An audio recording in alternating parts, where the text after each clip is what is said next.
તો લાસ્ટ વિડીયોમાં આપણે ચાલુ વર્તમાન કાળ વિશે અભ્યાસ કર્યો હતો. આજે આ વિડીયો લેક્ચરમાં આપણે ચાલુ ભૂતકાળ વિશે અભ્યાસ કરીશું. તો ચાલો જોઈએ આપણે tense number 5 the continuous past tense એટલે કે ચાલુ ભૂતકાળ.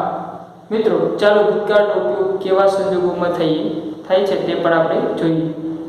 તો ઉપયોગની અંદર ભૂતકાળમાં અમુક ચોક્કસ સમયે કોઈ ક્રિયા ચાલી રહી હતી તે દર્શાવવા માટે ચાલુ ભૂતકાળનો ઉપયોગ થાય છે. તો તમને પ્રશ્ન થાય કે ભૂતકાળમાં અમુક ચોક્કસ સમય એટલે કઈ? તો સમજી લો કે કોઈ સમય વીતી ગયેલો છે, કોઈ સમય છે ભૂતકાળનો છે, પણ ભૂતકાળની અંદર અમુક સ્પેસિફાઈ કરીને કીધું હોય.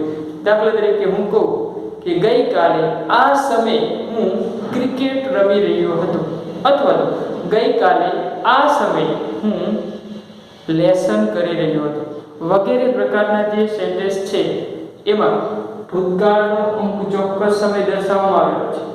તો એવા ભૂતકાળમાં અમુક ચોક્કસ સમયે કોઈ ક્રિયા ચાલી રહી હતી તેમ દર્શાવવા માટે ચાલુ ભૂતકાળનો ઉપયોગ થાય છે. પણ ભૂતકાળની અંદર એક ક્રિયા છે ને એ ચાલી રહી હશે, બની રહી હશે એવું દર્શાવવા માટે આ કાળનો આપણે ઉપયોગ કરીશું. તો સામાન્ય રીતે ચાલુ ભૂતકાળની નિશાની કેવી હોય છે, એટલે કે સાઇન કેવી હોય છે, કાળ ઓળખ દર્શાવતા શબ્દો કેવા હોય છે? તો એ છે સામાન્ય રીતે યસ્ટરડે પણ ચાલે, તો આપણે સ્પેસિફાઈ કરી દીધું યસ્ટરડે એટ 6 o'clock એટલે કે ગઈકાલે 6 વાગ્યે. ત્યાર પછી એટ ધેટ ટાઈમ એટલે તે સમયે એટલે ભૂતકાળના કોઈ સમયે. એટ ધેટ મોમેન્ટ એટલે તે ક્ષણે. એવી જ રીતે ભૂતકાળની કોઈ ક્ષણે. ચાલો ત્યાર પછી આપેલું છે બિફોર એટલે ની પહેલા અથવા તો પહેલા. ત્યાર પછી when નો મતલબ અને while as આ ત્રણેયનો મતલબ છે ને જ્યારે ત્યારે એવો અર્થ કરીશું. પરંતુ આપણને ખ્યાલ છે કે when અને before છે એ સામાન્ય રીતે સાદા કાળની અંદર વધારે પડતો એનો ઉપયોગ થતો હોય છે, અને while અને as છે એનો વધુ પડતો ઉપયોગ ચાલુ કાળની અંદર થતો હશે. તો આપણે એ બાબતને ધ્યાનમાં લઈ અને એવું કહી શકીએ કે when અને before વાળા વાક્યમાં સાદો કાળ અને while અને as વાળા વાક્યોની અંદર ચાલુ કાળ વપરાય છે. એવું ફરજિયાત નથી હોતું, પણ મોસ્ટ ઓફ સેન્ટેન્સ ની અંદર આપણે જોઈશું કે while અને as ની અંદર ચાલુ કાળ હશે અને when અને before ની અંદર સાદો કાળ હોય છે. અહીંયા when વાળા વાક્યની અંદર પણ ચાલુ કાળ આવી શકે છે ખરા, પરંતુ આપણે એ રીતને સમજીશું આ જ રીતે. ચલો હવે એક અહીંયા નોંધ આપવામાં આવેલી છે. શું કહે છે નોંધ? કે ભૂતકાળમાં નોંધની અંદર આપેલું છે કે જો ભૂતકાળના સંદર્ભમાં બે ક્રિયા બની હોય, ભૂતકાળના સંદર્ભમાં બે ક્રિયા બની હોય તો પ્રથમ ક્રમે જે ક્રિયા બને તો પ્રથમ ક્રમે થતી ક્રિયા માટે ચાલુ ભૂતકાળ વપરાય છે, અને બીજા ક્રમે થતી ક્રિયા માટે સાદો ભૂતકાળ વપરાય છે. એટલે કે સમજી લો કે ભૂતકાળમાં કોઈ બે ક્રિયા બની ગઈ છે અને એમાંથી પહેલા ક્રમે જે ક્રિયા થશે એના માટે આપણે ચાલુ ભૂતકાળ વાપરીશું, અને બીજા ક્રમે થતી ક્રિયા માટે સાદો ભૂતકાળ વાપરીશું. ઉદાહરણ તરીકે આપણે જોઈએ, ચલો I was drinking tea એટલે હું ચા પી રહ્યો હતો, આ એક ભૂતકાળની ક્રિયા છે. ચલો બીજી ક્રિયા કઈ છે? you came એટલે તમે આવ્યા. તો કહેવાનો મતલબ એવો છે કે હું ચા પી રહ્યો હતો ત્યારે તમે આવ્યા. તો અહીંયા when છે એ when વાળા વાક્યની અંદર સાદો કાળ છે, પણ when ની પહેલાનો જે કાળ છે એ કેવો છે? was drinking એટલે ચાલુ ભૂતકાળ છે. તો અહીંયા એક બીજું before લાઈન પણ બનાવી શકાય કે I was drinking tea before you came તમે આવ્યા તે પહેલા હું ચા પી રહ્યો હતો. એટલે આવવાની ક્રિયા, તમારી આવવાની ક્રિયા અને ચા પીવાની ક્રિયા, બે ક્રિયામાંથી પહેલા ક્રમે કઈ ક્રિયા થઈ? ચા પીવાની ક્રિયા તો ચાલુ જ હતી, ત્યાર પછી આવ્યા, કહેવાનો મતલબ એવું. એટલે આ બે ક્રિયામાંથી પહેલા નંબરે ક્રિયા કઈ થઈ? I was drinking tea. એટલે આપણે કયો કાળ લખ્યો? ચાલુ ભૂતકાળ. ચાલુ ભૂતકાળની અંદર મિત્રો was કે were પ્લસ ક્રિયાપદનું ing વાળું રૂપ હોય છે. એ આપણે આગળ જોઈએ. ચલો હવે બીજું એક સેન્ટેન્સ આપણને આપેલું છે while અને as વાળું. તો જોઈએ અહીંયા કે when અને before વાળા વાક્યની અંદર આ કયો કાળ વપરાયો? સાદો કાળ વપરાયો. જ્યારે while અને as વાળા વાક્યની અંદર આપણે જોઈશું તો was ક્રોસિંગ ચાલુ કાળ છે. તો while અને as વાળા વાક્યની અંદર ચાલુ કાળ વપરાતો હોય છે. ચલો તો while અથવા as બેમાંથી કોઈ એક લઈ શકે, બંને એકબીજાના સમાનાર્થી શબ્દો છે, બંનેનો મતલબ જ્યારે ત્યારે થશે. while I was crossing the road, કે જ્યારે હું રસ્તો ઓળંગી રહ્યો હતો ત્યારે શું થયું? I saw an accident.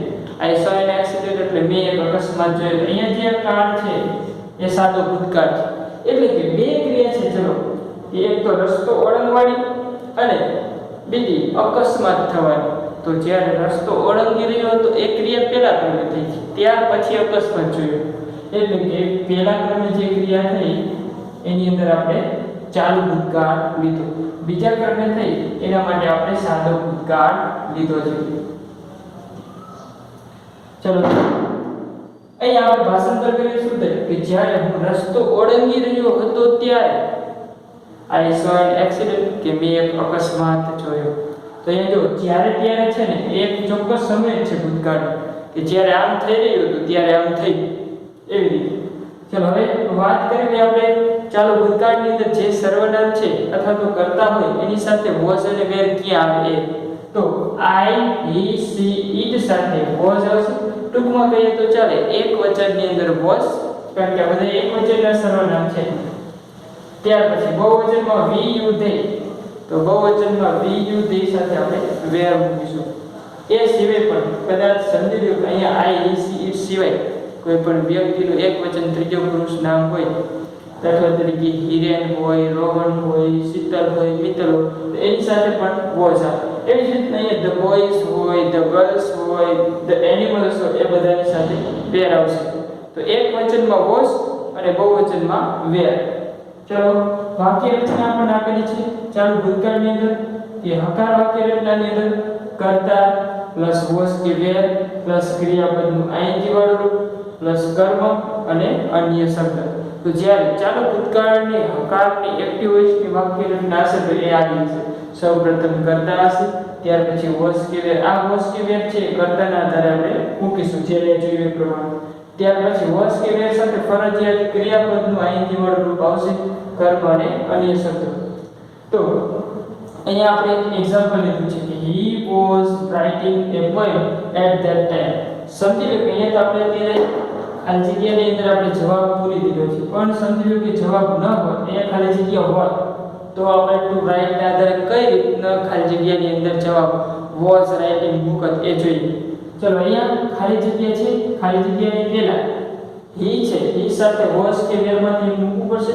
તો he સાથે આપણે શું મૂકીશું? was. એટલા માટે આપણે was મૂક્યું. હવે કૌંસમાં જે ક્રિયાપદ આપ્યું છે એનું ing વાળું, તો ing વાળું રૂપ આપણે ચાલુ વર્તમાન કાળની અંદર શીખી ગયા છીએ કે જો ક્રિયાપદના અંતે e હોય તો e કાઢીએ ing કરવાનું, રાઇટ નું શું થશે? રાઇટિંગ થશે. તો was writing છે એ આ રીતનો જવાબ આવશે. સૌથી પહેલા ખબર પડવી જોઈએ કે આ કયા કાળનું સેન્ટેન્સ છે. તો કે એટ ધેટ ટાઈમ પરથી આપણને ખ્યાલ આવી કે ચાલુ ભૂતકાળનું સેન્ટેન્સ છે. ચાલુ ભૂતકાળમાં was કે were અને ક્રિયાપદમાં ing વાળું રૂપ આવે. ચલો તો અહીંયા I, he, she, it છે, હા છે તો was મૂકો. ચલો સમજી લો કે અહીંયા we હોત તો આપણે શું મૂકત? were મૂકત. પણ એવું છે ને એટલે કોઈ પ્રશ્ન નથી. ચલો તો હવે આ એક સેન્ટેન્સ હતું, he was writing a poem at that time, કે તે સમયે તે એક કાવ્ય લખી રહ્યો હતો. કાવ્ય એટલે કવિતા લખી રહ્યો હતો. તો અહીં તો ભૂતકાળનો એક ચોક્કસ સમય આપી દીધો. તે સમયે એટલે કોઈ ભૂતકાળના સમયની અંદર કોઈ ક્રિયા ચાલી રહી હતી, એટલે કે કવિતા લખવાની એની ક્રિયા ચાલુ રહી હતી, એટલા માટે અહીંયા ચાલુ ભૂતકાળનો ઉપયોગ થયો છે. ચાલુ ભૂતકાળમાં was કે were એમાંથી કોઈ એક આવે અને ક્રિયાપદનું ing વાળું. આ હકાર વાક્ય હતું. હવે એને નકાર કરશું, પ્રશ્નાર્થ કરશું એટલે WH પ્રશ્નાર્થમાં જોઈશું. ચાલો તો સૌથી પહેલા આપણે હકારમાંથી નકાર કરીએ તો માત્ર અહીંયા ટુ બી નું જે રૂપ હોય એ આપણે શું કરી નાખશું? નોટ મૂકી દઈશું. તો આ સેન્ટેન્સ છે અને આપણે નકારમાં કરીએ તો શું થાય?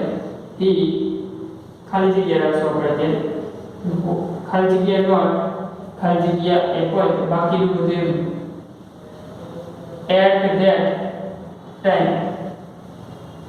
અહીંયા કૌંસમાં એના છે સમજી લઈશું આપણે.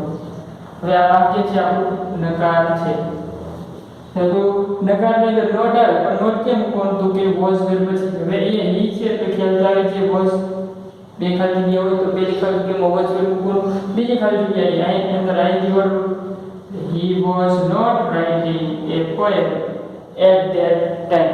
તે સમયે તે કવિતા લખી રહ્યો ન હતો, એટલે નકાર વાક્ય બની ગયું. ચલો એવી જ રીતે આપણે સમજી લો કે હવે આનો પ્રશ્નાર્થ બનાવો એટલે કે હકારનો પ્રશ્નાર્થ બનાવવું છે તો શું થાય? તો કરતા છે બીજા સ્ટેપ ઉપર ક્રિયાપદ છે પહેલા એટલે કે સહાયકારક ક્રિયાપદ વોઝ વેલ આગળ લઈ આવવાનું. તો આ સેન્ટેન્સને આપણે ચોકડી ગુણાકાર કરી અને અહીંયા લઈ છેલ્લે પ્રશ્નાર્થ મૂકવું છે. ચલો વોઝ આગળ આવી છે, વોઝ હી રાઇટિંગ. હવે બધું એટલું જ રાખવાનું છે, છેલ્લે ક્રિયાપદના અંતે આઈએનજી વાળું પ્રશ્નાર્થ ચિહ્ન મૂકી દઈશું. પોએમ એટ ધેટ ટાઈમ અને વાક્યના અંતે પ્રશ્નાર્થ ચિહ્ન. એ આ બધું સેમ ટુ સેમ છે, પણ હવે આ પ્રશ્નાર્થ બની ગયો. ચલો હવે ખાલી જગ્યા હોત તો અહીંયા હોત અને એક ખાલી જગ્યા અહીંયા હોત તો પહેલી ખાલી જગ્યામાં વોઝ આના આધારે અને બીજી ખાલી જગ્યામાં ક્રિયાપદનું આઈએનજી વાળું રૂપ. ચલો હવે ડબલ પ્રશ્નાર્થ કરવું. તો ડબલ પ્રશ્નાર્થ છે એ પહેલા સમજી લો કે આનું આપણે નકાર પ્રશ્નાર્થ કરવું. આ નકાર છે બાકી એનું પ્રશ્નાર્થ કરવું તો શું થાય? તો કે વોઝ જ નથી ગયા અહીંયા, was he writing a poem at that time, પણ એની કઈ ખાસ જરૂર નથી.